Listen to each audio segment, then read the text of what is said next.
December 1944. Europe was frozen in its cruelest winter in generations. Snow buried the forests of the Ardennes, silencing the land beneath a shroud of white. In that silence, an army gathered, Hitler's last desperate gamble. He called it Wacht am Rhein, the Watch on the Rhine. The world would remember it as the Battle of the Bulge. To the weary soldiers of the Allied front, it began like any other dawn, gray, biting, still. Then came the thunder.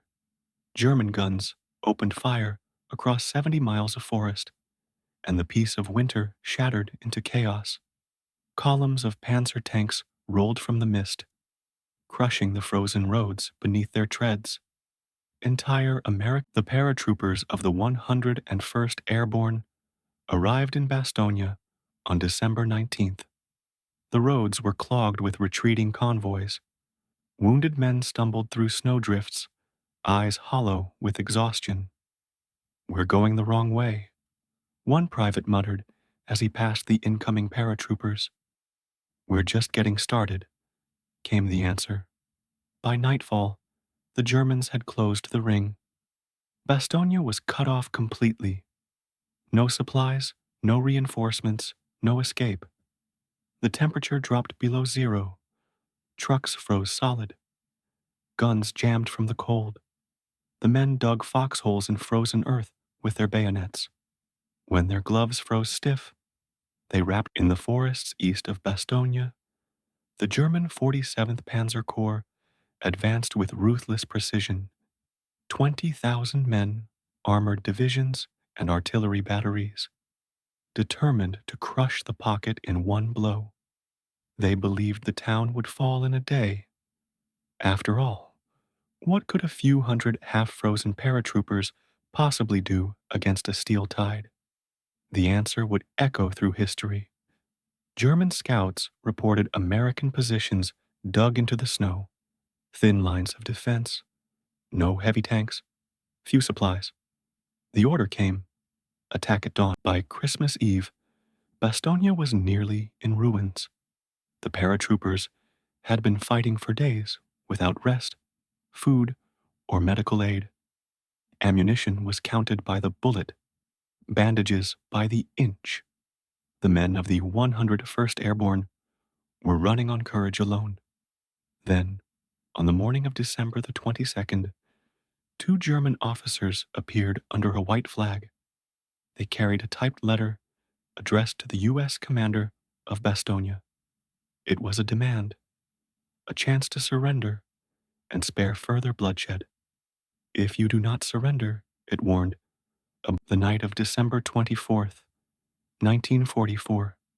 While much of the world celebrated Christmas, Bastogne was a frozen hell. Shells fell like thunder. The snow glowed orange with fire. In cellars and foxholes, men whispered carols through chattering teeth. "Silent night, holy night," echoed faintly over the distant guns. Chaplain O'Neill moved from man to man. The German attacks intensified. Tanks rolled through the outskirts of town, firing into buildings where paratroopers waited in ambush. Machine guns chattered in the distance, echoing through the trees.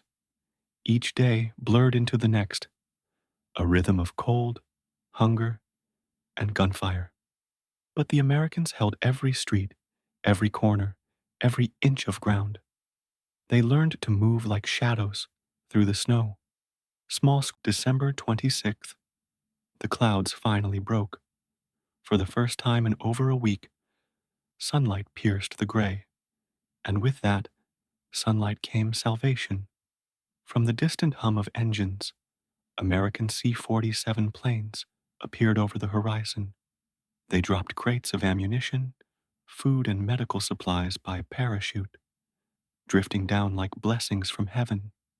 The men in Bastogne cheered, waving their helmets, tears freezing on their cheeks. "We're not forgotten," someone shouted. The morning of December 27th dawned quiet, too quiet. Then, without warning, the bombardment began. German artillery opened up from every direction. The ground shook as shells tore through the snow. Tanks advanced behind the barrage, and thousands of infantrymen surged forward. In the ruins of Bastogne, the paratroopers braced for their last stand. Bazooka teams waited in the alleys. Machine gunners crouched behind rubble. When the relief forces entered Bastogne, they found a city in ruins and heroes in rags. The paratroopers emerged from cellars and foxholes, gaunt from hunger, but smiling. They had held out for 7 days against overwhelming odds. Their courage had turned the tide of the Battle of the Bulge. General Eisenhower called Bastogne the hinge of the entire front. History would call it the stand. Decades have passed since the snow of 1944 melted away. Bastogne stands rebuilt, peaceful, quiet. Yet if you walk its streets in winter, you can still feel it, the echo of courage in the cold wind. The 101st Airborne didn't just defend a town, they defended the spirit of freedom itself. Every Christmas, veterans return to Bastogne. They stand beneath the memorial at Mardennes and remember the brothers they left behind. One survivor once said, "I was just a kid trying to stay warm."